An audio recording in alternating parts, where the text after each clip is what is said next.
Alright, folks. So, do you think leasing companies, since their name is on the title and they have all the paperwork on the truck, should be responsible for elog systems? Or do you think the companies leasing the trucks should be responsible like we are? The company we're with, they make us have to carry our own elog system, so we chose OmniTracks.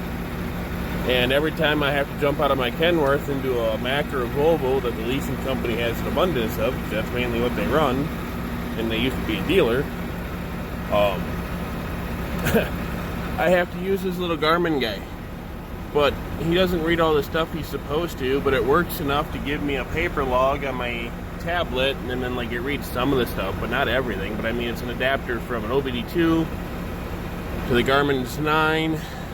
This time here, I tried to bring my OmniTracks with and plug it in, but again, I have to use the adapter because Kenworth are 9, Mack and Volvo are the OBD2, and it didn't want to work. It powered on, but then it would shut off after 4 hours because it didn't detect anything. I'm like, well, this is fucked up.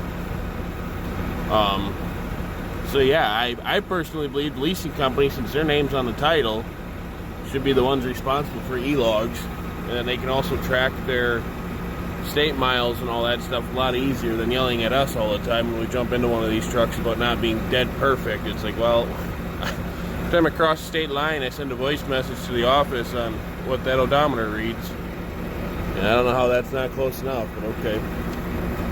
So anyhow, just curious what your guys' thoughts are. Honestly, I kind of wish that was in the legislation to e-log some of these newer trucks. And if you are a leasing company leasing a truck out, you must be responsible for the e-log system. So it wouldn't be that hard for them to make driver profiles for everyone. Make one for the boss that's exempt on everything. Make one for me and one for our other driver, plus for however many other people they have. And then just, it's there. It's in every truck. It doesn't matter. We can log in, log out as we see fit. Jump into any of the trucks in their fleet when we have to jump in a random rental, and we'd be ready to rock and roll. But no, now we got to deal with all this shit. And it just doesn't work right because we're not tearing the dash apart to put the proper cords in, and we don't even have a cord for OmniTracks for these trucks. It's a mess. It's very confusing.